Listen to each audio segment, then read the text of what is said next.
réfléchir sur ce qu'il en est de l'origine des sources de la spiritualité maçonnique, c'est en réalité fouiller, approfondir les éléments hérités de l'histoire concernant ce rite écossais rectifié à partir duquel, puisqu'il se trouve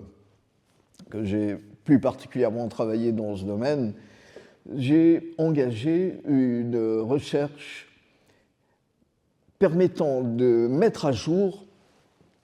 ce qu'il en était véritablement des trésors intellectuels, métaphysiques, philosophiques de ce système créé au XVIIIe siècle par un Lyonnais, mais qui apparemment puise bien plus loin dans l'histoire au titre de ses références. Ainsi, dans un premier temps, il m'a semblé intéressant de parler et mettre à jour le corpus de l'enseignement propre à ce système maçonnique. Ce corpus porte un nom, on l'appelle doctrine. Pourquoi? Parce que celui qui est à l'origine, Martinez de Pasquali, dont on a du mal à retracer véritablement l'histoire, a écrit un traité dit de la réintégration des êtres dans leurs premières propriétés, vertus et puissances spirituelles. Et on parle donc de la doctrine de la réintégration. Réintégration de l'être dans ce qui fut, à l'origine, avant la rupture, la plénitude en gloire d'Adam, le premier Adam, l'Adam primordial, comme on dit d'une certaine manière. D'où l'écriture de ce texte qui s'appelle « La doctrine du régime écossais rectifié en 10 leçons essentielles », qui commence par la question de l'émanation, va sur celle de la création nécessaire,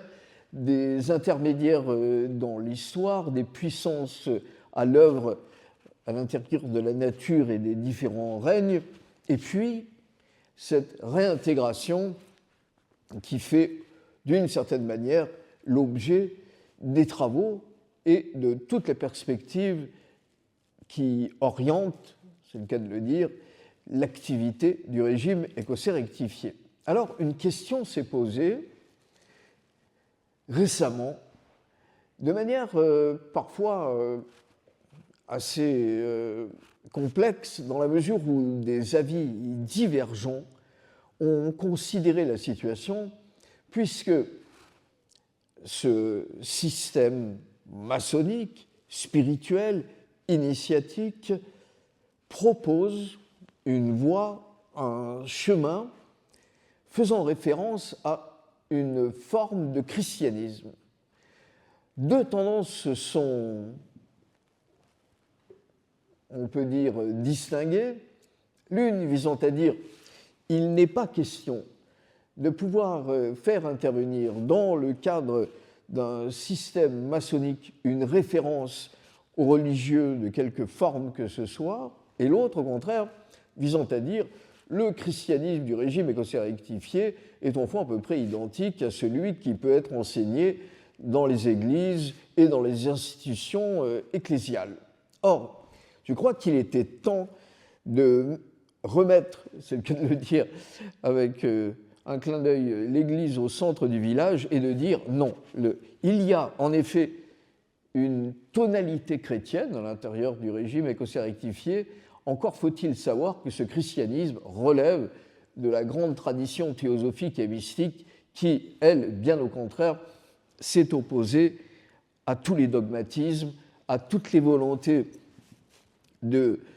codification et codification arbitraire, voire disciplinaire concernant la perspective de l'esprit. C'est pourquoi a été rédigé cet ouvrage qui est tout récent, qui vient de sortir, qui s'appelle « Le christianisme transcendant du régime écossais rectifié », qui fait suite à la doctrine et qui est d'une certaine manière le complément, qui permet de l'éclairer de l'intérieur. Ce christianisme transcendant du régime écossais rectifié est en fait une voie d'ordre théosophique, une voie d'ordre métaphysique qui a pour principaux représentants dans les premiers siècles les grands courants néoplotiniciens, la gnose du christianisme primitif, Origène, la mystique abstraite, et en particulier la mystique rhénane, et puis plus près de nous, évidemment, les kabbalistes chrétiens de la Renaissance jusqu'à Martinez de Pasquali, Jean-Baptiste Villermoz et ceux qui leur ont succédé. Donc, pouvoir se réapproprier les sources de l'ensemble de ces courants pour de nouveau venir nourrir, féconder les voies de transformation spirituelle à l'intérieur de la franc-maçonnerie est donc, à mon sens, la démarche la plus intéressante qui soit, car elle permet à chacun de pouvoir de nouveau s'appuyer